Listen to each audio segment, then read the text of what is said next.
we have to continue on with our last session. Thank you. There's not many. I've only got a few slides because I do believe that Alison is going to speak about some of this. So we're going to tag team out. Harvesting, post-harvest and bio preferences. And again, I sort of ripped through the last bit pretty quickly. But polyanthemos here, baby blue up here. And the information in this, Russell, I sent you a Dropbox of the information sourced from Farragut, Golno and Joyce, post-harvest handling of Australian flowers from the Australian native plant and related species, a practical manual. So this, if you can, you can make it a packet post-conference to all attendees with all the information that's supplied. So in this, it's a 200-page document. And how Troy was speaking this morning about the wax flower specifications, if you get into wildflower, any of the stuff that we could share during the afternoon about the different crops, you find it in this manual. I used it as my reference for this presentation, and you will see the different post-harvest requirements, whether you're using sugar solutions, whether you're not using sugar solutions, their preferences for chilling, all that sort of stuff. It's outlined. It's a big document, and I pulled it apart and just prepared a few slides to briefly talk about eucalyptus according to what these three industry post-harvest specialists put together related to eucalyptus. So the growing season, certain cropping times, I told you can harvest perhaps year-round. High rainfall, we discussed, causing soft tips, but we've got to keep the product in juvenile state.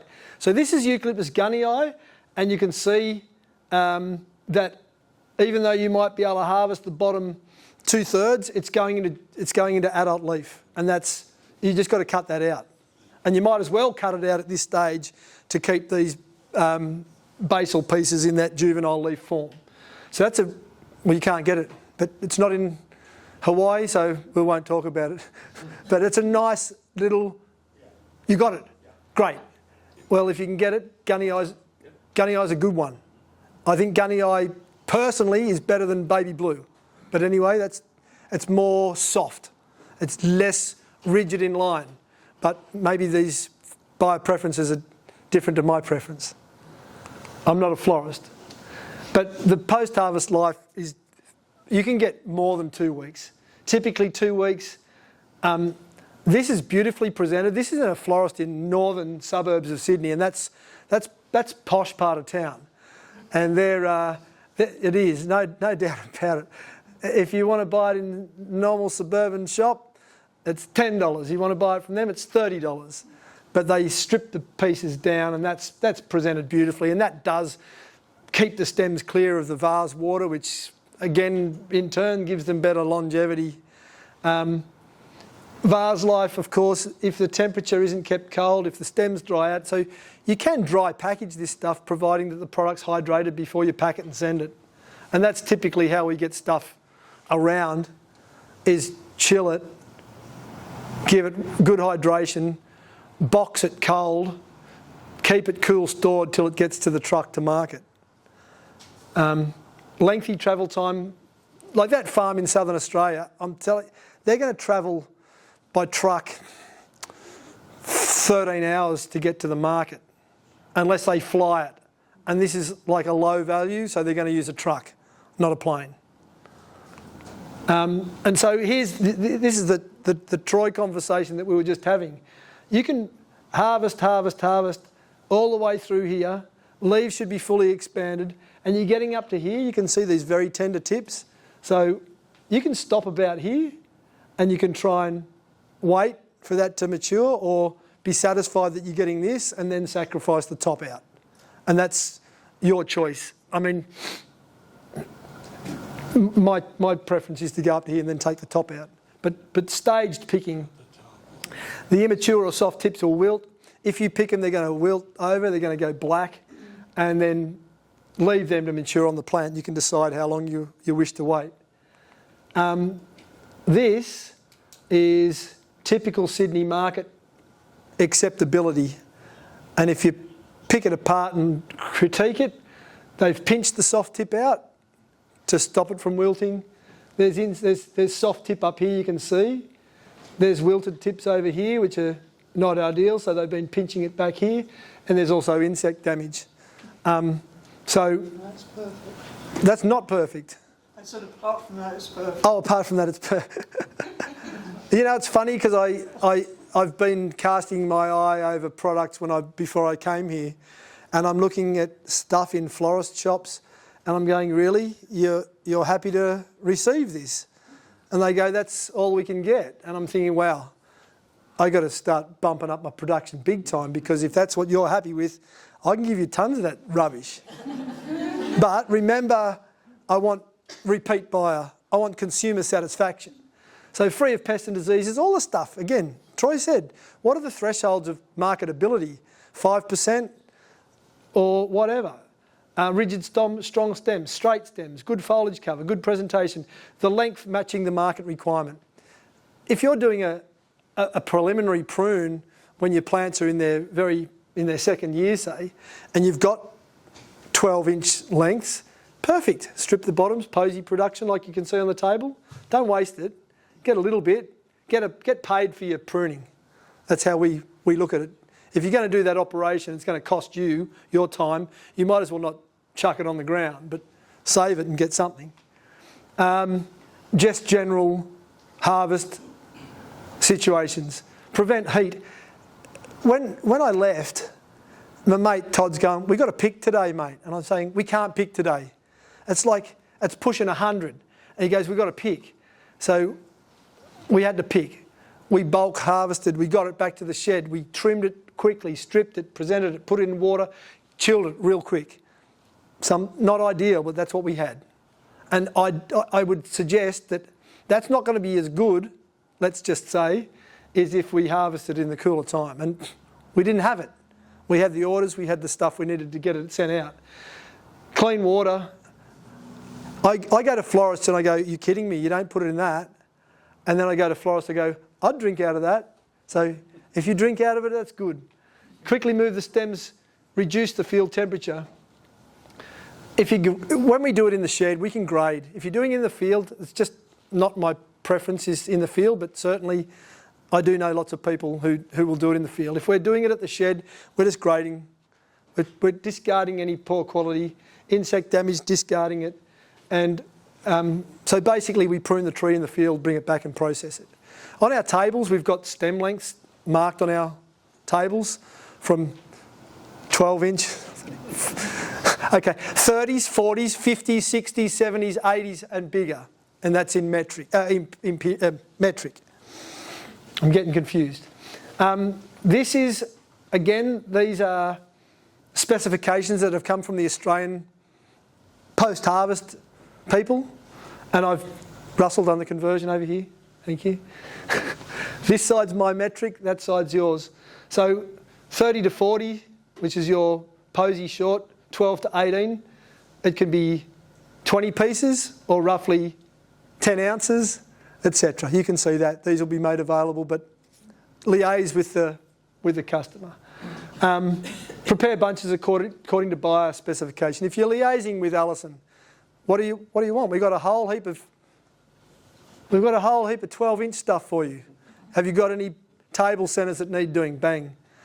But you're not going to trim down your good pieces to service a 12-inch market.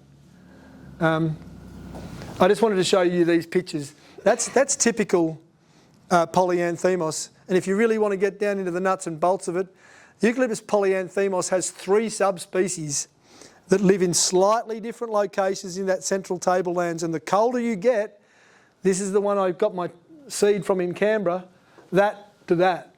And this has got a really, really nice powdery sheen on it. So that's different. And I don't know that there's too many growers who are in Australia who are looking out for that. But if you get fine-tuned into how these things work, you can go from like the straight green to the really grey green, and they've got really powdery stems. To preserve the powdery stems at harvest, the oils on your skin will dissolve that powdery sheen. So if you pick with gloves, you can preserve that powdery sheen. And some customers, or some growers in Australia in the past used to put a set of little disposable gloves in the top and said, when you unpack our product, please put on this complimentary pair of, surgical gloves to preserve the powdery sheen. So that's polyanthemos. You can see for seed, that's a big tree. The only reason I got it, as I said to a student, can you jump on my shoulders and I'll hoist you up and just grab that branch and we'll prune it off. But that's the tree. It's actually interesting too because this is right at the point of where heteroblasty, its juvenile is turning into adult. And then as you get up higher, it'll still maintain that interesting grey canopy, but the leaf shape is totally different. Just to show you again, this is the beautiful stem, and you can see flowering here for you on a young plant. Preserve that, you'll get some capsules and then you can harvest some seed. That is it in the wild. It's a scruffy looking multi-trunk basal plant, and that's it in cultivation. So when you look at baby blue, that is a form of Eucalyptus pulverulenta. And Eucalyptus pulverulenta in the wild in Australia is threatened.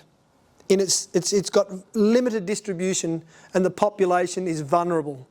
So believe it or not, it's cultivated around the world, but in its native habitat here, just to the west of Sydney in a place called the Blue Mountains, that's the only place it grows. In a tiny little pinprick just around this place called Jenolan Caves. That's it. So you look on the New South Wales Department, it's talking about this being a vulnerable species. And that's it in its biggest leaf form. Big leaf form, baby blue. And I looked at this baby blue and that's tiny in leaf. That's really tiny in leaf. So it is interesting that you can grow the smaller leaf baby blue cultivar, but you do get variation from seed. But if you grow straight pulverulenta, you'll get bigger leaves. And Cinerea as a tree. And this is a really interesting one too, because as it goes through its juvenility into adulthood, it still stays blue, but it develops a more falcate or sickle-shaped leaf. And so they all are quite different in the way that you're perhaps going to manage them. Those two are trees, obviously, where you're going to manage epicormic shoots. And this one, with its lignotuberous and basal shoots, you manage differently as well. Cooling, just all the stock standard cooling stuff. Post-harvest, I put a couple of recipes in here. I didn't do the conversions, sorry. And just biocide is fine. Clean buckets, maybe benzalkonium chloride to keep your buckets cool, or clean I should say, or even just sodium hypochlorite. And you can have a look at, there's some recipes there. This one they put in for hydrating flowers, which you use once you unpack the product. And these ones are a low sugar concentration to pulse the flowers before sending. And all this information was sourced from John Farragher, Bettina Golno and Daryl Joyce, all veterans of the wildflower industry in Australia. So the common market defects that we don't want to put out there: insect, wilting, soft tip, leaf discoloration. The waxy damage is come off because roughly handled. Bent or twisted stems and poor leaf colour. Poor leaf colour can come about from poor growth, so you've got nutritional disorders, or, nutrition, fungal. Over to Alison to talk about market preferences, because that's about all I got to talk about today. Thank you. Thank you so much. Thank you.